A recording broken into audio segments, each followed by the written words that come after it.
Tingkat kejahatan di Sumatera Utara khususnya di kota Medan masih terbilang tinggi. Kasus mayat dalam sumur hanya sebagian saja kasus pembunuhan yang ada di Sumatera Utara. Apa sebenarnya penyebab tingginya angka kejahatan ini? Bagaimana pula polisi menanganinya? Inilah serial Tabir, api cemburu berujung maut. Tingginya tingkat kriminalitas di Sumatera Utara.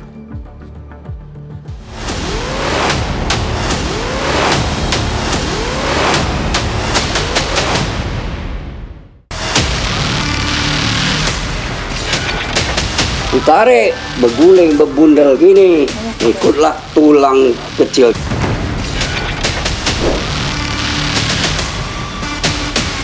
Motif asmara ya, bisa dikatakan cemburu buta antara pelaku dengan korban.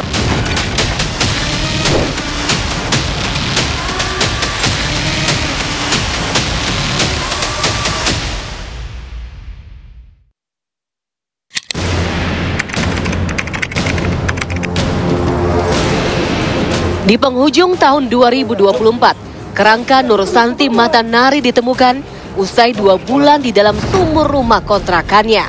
Aku kesalahanmu apa? Udah. Aku kesalahanmu apa? Santi dibunuh, dibuang oleh kekasihnya, Freddy Erikson. Kasus ini tak hanya menyisakan duka, tapi menyingkap tabir tentang wajah kriminalitas yang cukup tinggi angkanya di Medan, Sumatera Utara. Lantas apa penyebab tingginya kriminalitas tersebut? Kapolres Tabes Medan sempat bercerita kepada kami.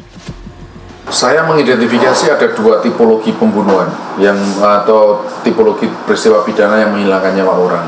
Yang pertama yang sifatnya close circle atau lingkungan dekat, itu satu klaster, dan satu klaster lagi pembunuhan yang sifatnya memang mens reanya itu menguasai barang milik korban. 2 tipologi ini tentu sangat berbeda treatmentnya. Terhadap tipologi pertama, close circle tadi, saya mengimbau kepada masyarakat bahwa betul-betul mengenali profiling orang-orang dekat.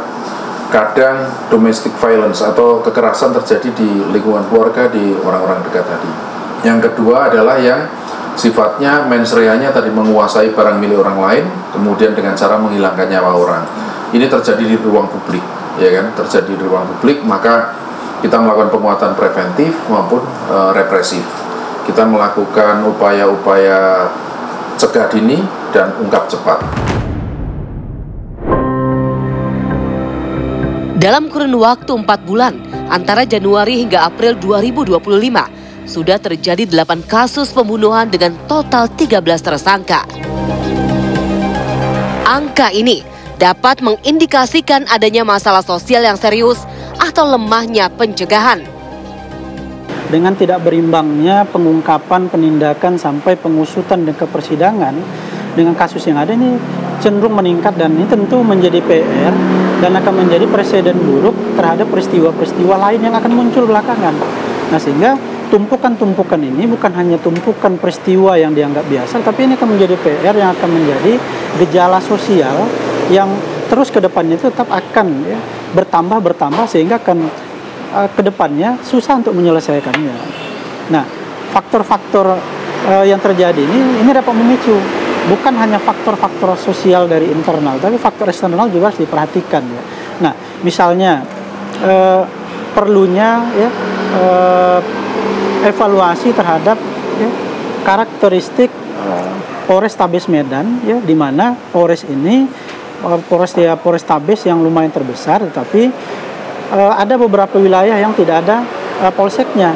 Sedangkan dengan situasi yang ada saja, ini tentu belum tentu rasionya memenuhi ketika ada gejala-gejala sosial termasuk kejahatan yang ada di sekitar kita.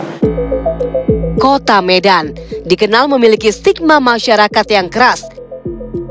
Tapi apa arti keras dalam konteks ini? Apakah menjadi cerminan dari realitas sosial yang ada? Karakteristik tidak dominan, tetapi itu salah satu ya indikasi yang memicu saja ya. Nah, tidak karakteristik kebudayaan, suku dan agama itu, apalagi Kota Medan katanya kota ketua, itu kan hanya stigma saja, tapi tidak menjadi faktor dominan bahwa itu adalah menjadi label ya, menjadi label ini di sini kejahatan. Enggak juga. Timbulnya motif tindak kejahatan banyak disebabkan karena faktor ekonomi dan sakit hati.